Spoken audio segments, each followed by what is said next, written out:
उसके बावजूद 10 साल से गरीब और अमीर की खाई क्यों बढ़ती जा रही है? सब बेड़ा गर्क तब होता है जब इनके साथ चलती है, आपके साथ चलती है तो खुशियों की नदियां बहती हैं। अच्छा चलिए एक बात, चलिए कहाँ पिछले कुछ सालों से कौन बेड़ा गर्क कर रहा है? अरे वही जिसको आपने वापस गले लगा लिया। नहीं हाँ हाँ सुनिए, हाँ, 2005 कभी उधर जाते हैं फिर इधर मेरा सवाल ये है कि प्राइम मिनिस्टर कहते हैं कि हम तो फकीर हैं, झोला लेके चल देंगे, लेकिन फिर जनता क्या करेगी? जनता के लिए आप क्या अब आप उनसे प्रेरित होने लगे? अब एक मिनट मैं आगे बता रहा हूँ। देखिए वो क्या है, को कुचलने की कोशिश नहीं है ये। नहीं मैं आपको बता रहा हूँ कि बहस बाद में कर, बस यही आपका विकास है। अरे विकास चुनावी हिंसा, जिस राज्य में सबसे ज्यादा चुनावी हिंसा होती थी उस राज्य में बेरोजगारी पर जनता के तीखे सवालों से डरकर घबराकर डिबेट छोड़कर भाग गए सुधांशु त्रिवेदी जी, भाजपा के प्यारे से प्रवक्ता, या मैं यूं कहूं कि नमूने से प्रवक्ता, जिनको अंजना ओम कश्यप ने बुरी तरीके से लताड़ा है। और ये जो लताड़ है, ये जो बेइज्जती है, वो डिजर्व करते हैं। वैसे तो हमने आमतौर पर यही देखा कि गोदी एंकर्स जो होते हैं उनके तेवर बदल जाते हैं कांग्रेस के प्रवक्ताओं के सामने, पर अब अंजना ओम कश्यप जी के केस में कुछ उल्टा नजर आता है। हे हाय हेलो नमस्ते जी, सत श्री अकाल, अस्सलामु अलैकुम। मैं निधि शर्मा इंडिया से। और अंजना जी जब बीजेपी को पूर्णतः डिस्ट्रॉय कर देती है ना, तब बड़ा मजा आता है। और कई बार उन्होंने ऐसा किया है, और जब भी उन्होंने ऐसा किया है हमने उन्हें अप्रिशिएट किया है। भाई प्रशंसा करिए उनकी, ताकि उन तक ये मैसेज पहुंचे कि उनका यही रूप जनता को पसंद है।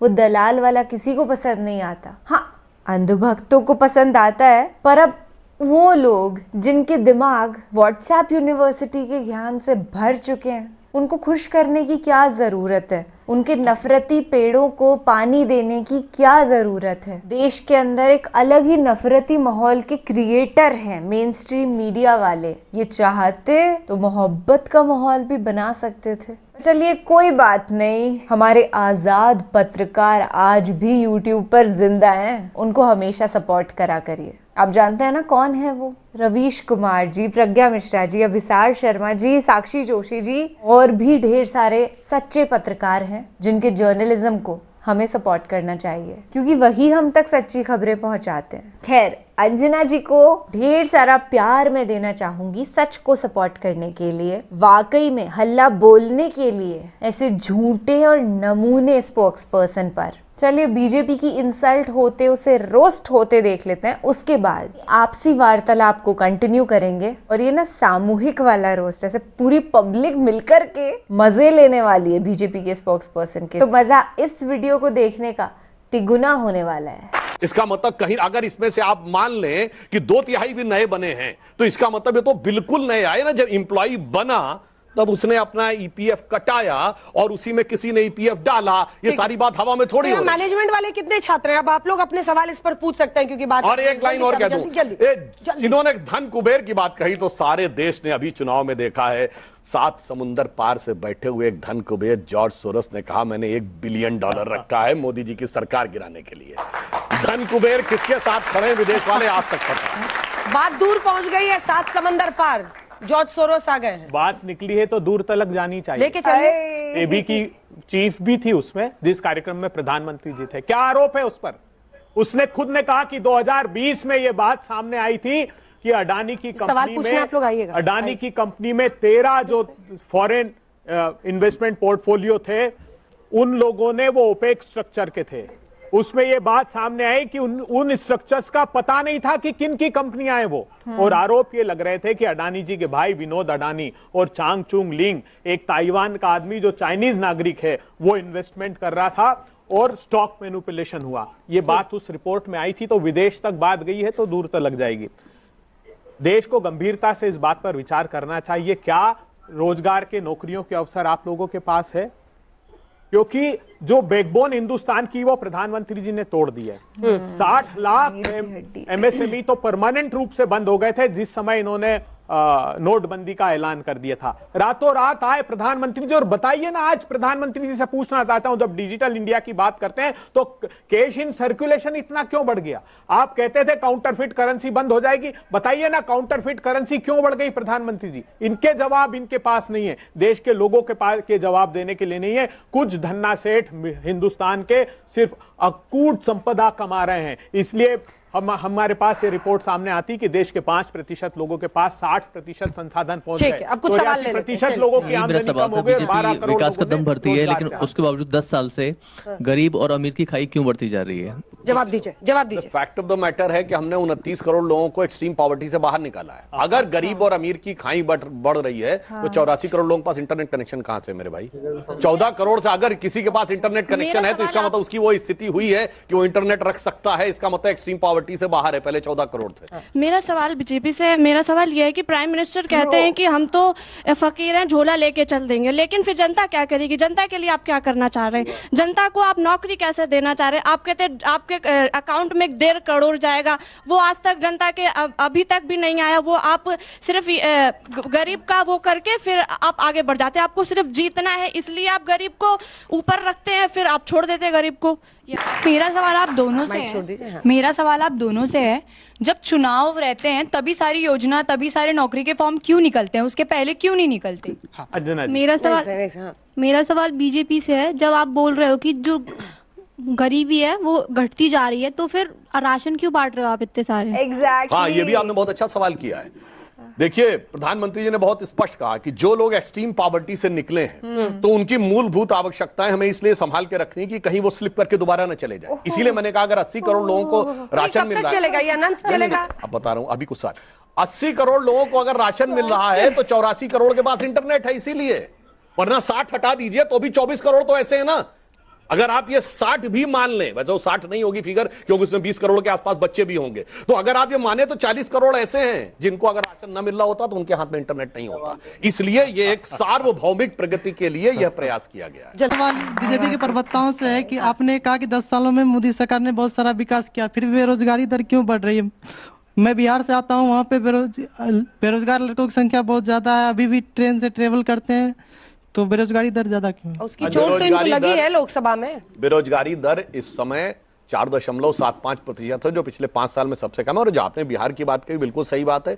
लंबे समय तक बिहार को उस स्थिति में रखा गया, अन्यथा आप में से शायद बहुत से लोगों को ना पता हो, बिहार आजादी के आसपास 4थे या 5वें नंबर पे था स्टेट जीडीपी कंट्रीब्यूशन में। पिछले कुछ सालों से कौन बेड़ा गर्क कर रहा है? वही जिसको आपने वापस गले लगा लिया। नहीं, हाँ हाँ, सुनिए, 2005 कभी उधर जाते हैं फिर इधर आइए 2005 कारपेट ऐसे। सुनिए, 2005 तक 58 साल तो या तो कांग्रेस रही या लालू जी रहे। पिछले 10 साल अब पिछले कुछ सालों में अगर आप आइए तो जो बिहार में बदलाव नीतीश बाबू आइए। नहीं, अब सुनिए, आप तो बिहार की हैं। 2005 में ग्रोथ इसीलिए तो पूछ रही हूँ। इंडस्ट्रियल ग्रोथ रेट क्या थी? अब इंडस्ट्रियल ग्रोथ निगेटिव थी। निगेटिव से पॉजिटिव लाके हमने किया है। तो भारत में कोई ऐसा राज्य नहीं था जहां बिजनेस की ग्रोथ रेट निगेटिव हो गई हो।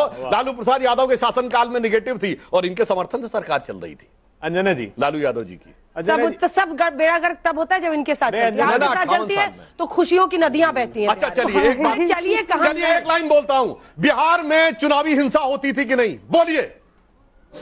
होती थी, अब होती है, नहीं होती है? इतना अंतर तो साफ दिख रहा ना, बाकी बहस बाद में कर। बस यही आपका विकास है। अरे ये विकास क्या? चुनावी हिंसा अरे साहब, जिस राज्य में सबसे ज्यादा चुनावी हिंसा होती थी उस राज्य में आज हिंसा होना बंद हो गई।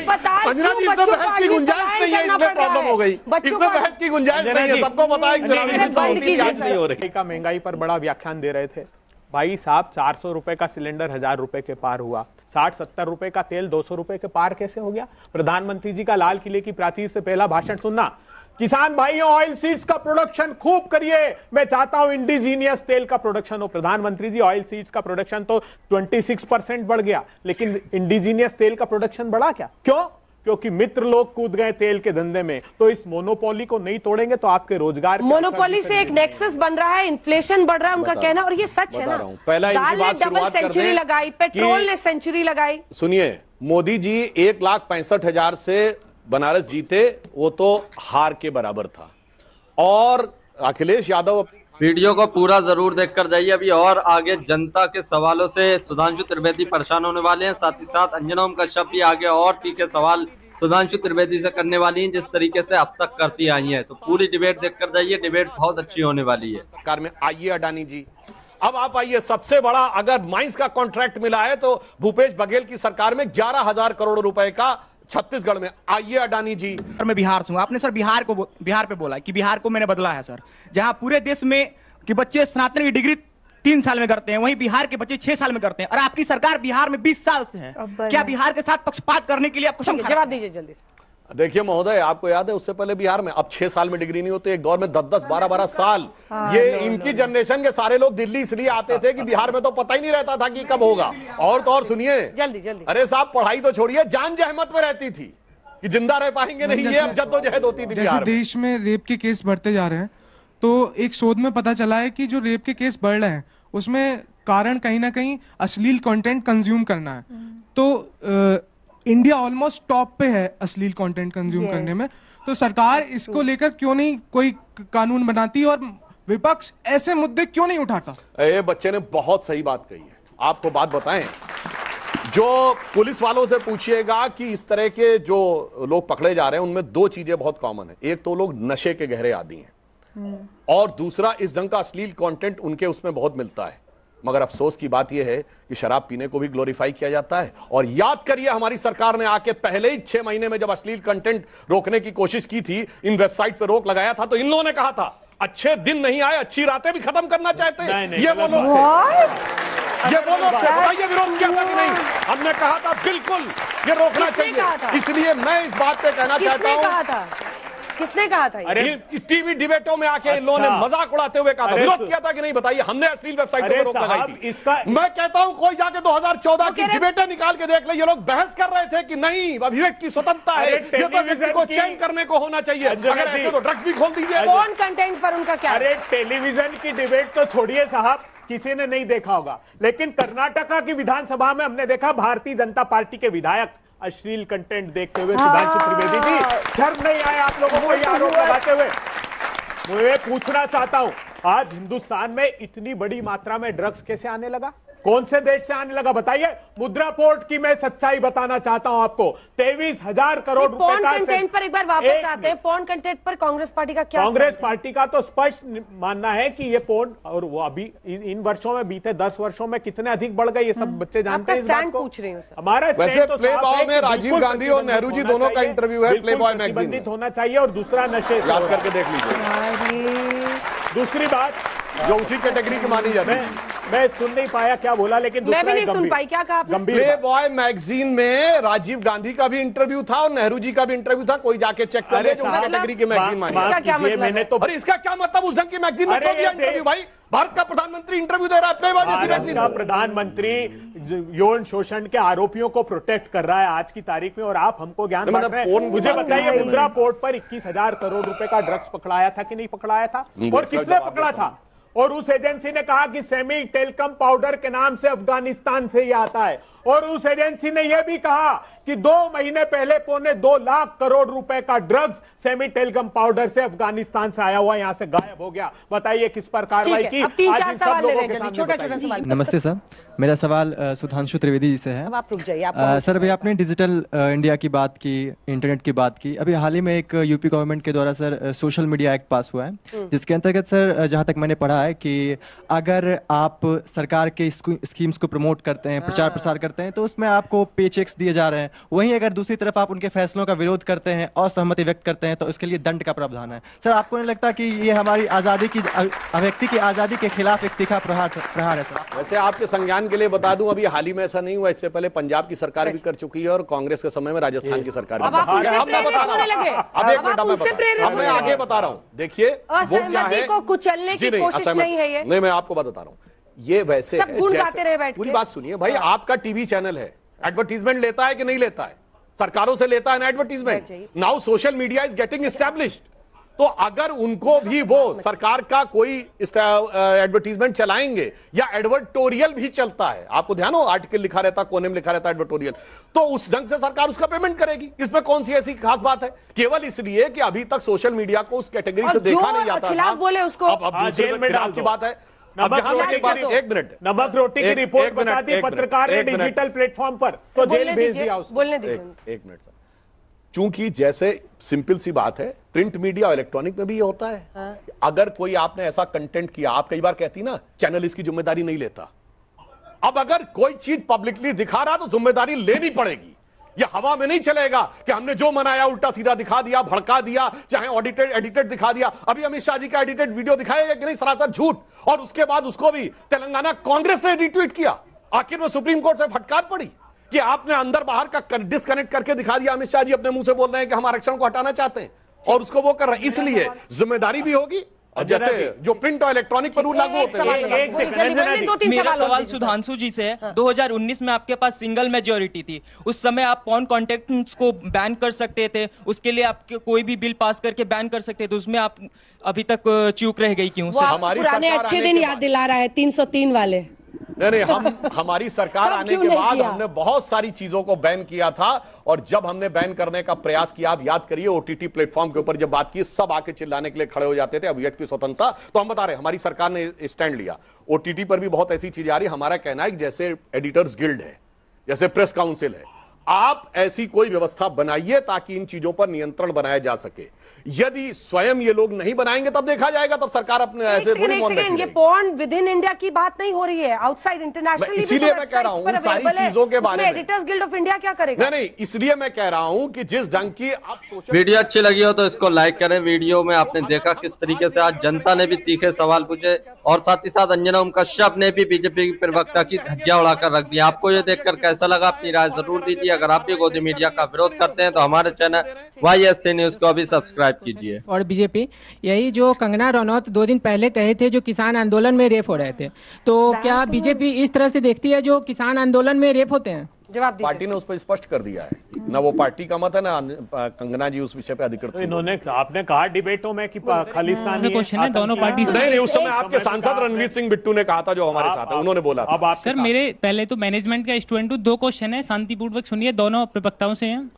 सर जी, क्वेश्चन ये है कि मैं जातिवाद पे बात करूंगा कि अगर अयोध्या में कुछ होता है तो कांग्रेस वाले मेंशन कर देते हैं दलित के साथ ये हुआ, या फिर वेस्ट बंगाल में होता है तो बीजेपी वाले ऑब्वियसली कर देते हैं।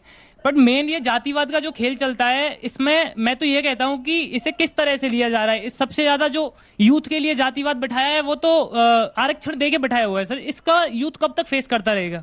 हजारों वर्षों की दास्ता से मुक्ति का निर्णय है आरक्षण, और कांग्रेस पार्टी ने 2011 में कास्ट सेंसस कराए थे, जिसको इनकी सांसद ने अभी इनकार कर दिया, जिसमें इनके उत्तर प्रदेश के मुख्यमंत्री मुखरता से कह रहे हैं कि बटोगे तो कट जाओगे। मैं पूछना चाहता हूं सुधांशु त्रिवेदी जी से कि क्या कास्ट सेंसस का अनाउंसमेंट किया है सरकार ने? इतनी मूर्खतापूर्वक बात भाजपा के बड़े नेता कर सकते हैं, मैंने सोचा नहीं था। योगी जी कहते हैं कि बटोगे तो कट जाओगे। अबे वो तो हम भी जानते हैं, पर यहाँ पे ये कोई जनरलाइज स्टेटमेंट आप नहीं दे सकते हो। जाति जनगणना की बात हो रही है, जिससे जो पिछड़े वर्ग के लोग हैं वो अपलिफ्ट होंगे। असलियत सामने आएगी कि इतने सालों से जो आरक्षण चलता आ रहा है उससे कितने लोग अपलिफ्ट हो चुके हैं, और जो ज्यादा पिछड़े हुए हैं उनको उठाने की कोशिश करी जाएगी। ये कास्ट सेंसस कोई वो नहीं है कि किसी की जाति का पता लग गया,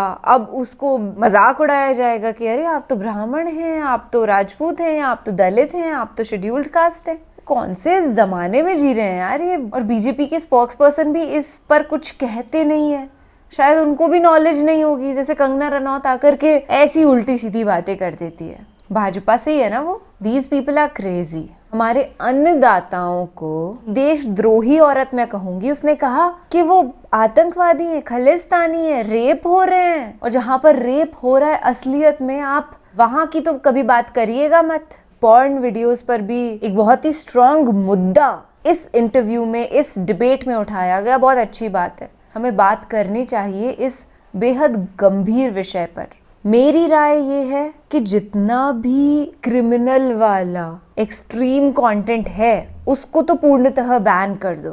क्या होता है, पॉर्न वीडियोस में हिंसा होते हुए दिखाते हैं लड़कियों पर, और देश का जो छोटा युवा है, एक्सेसिबिलिटी उसके पास भी है, वो देख लेता है, उसको लगता है ये चीज हम भी करते हैं। और युवा के अलावा जो बड़े उम्र के आदमी भी हैं वो भी इन्फ्लुएंस हो जाते हैं कि चलिए हम भी ऐसी हिंसा मचाएंगे, और फिर वो उस तरीके की हिंसा करते हैं। जैसा कि आपने कोलकाता में देखा ना, कितना दर्दनाक वो डॉक्टर के साथ हुआ। It is extremely painful. जब भी याद आती है तो दिमाग इसे विश्वास नहीं कर पाता कि ऐसा सचमुच में कोई कर सकता है। या एक और डॉक्टर थी हैदराबाद में, प्रियंका रेड्डी, उनके साथ भी बहुत हीनियस क्राइम हुआ था। उनको एक्सट्रीमली पेनफुल मैन, बोला भी नहीं जाता, और इस पेन को, इस दर्द को उन पीड़िताओं ने सहन किया है। आप सोचिए, तो जितना भी वॉयलेंस वाला पॉर्न है और बहुत बड़ी क्वांटिटी में अवेलेबल है, उस को तो 110% बैन कर दीजिए। और फिर मुझे लगता है कि अगर पूर्णतः पॉर्न को बैन कर दिया जाएगा, नॉर्मल वो भी नहीं बचेगा, तो हो सकता है किसी का दिमाग सनक जाए,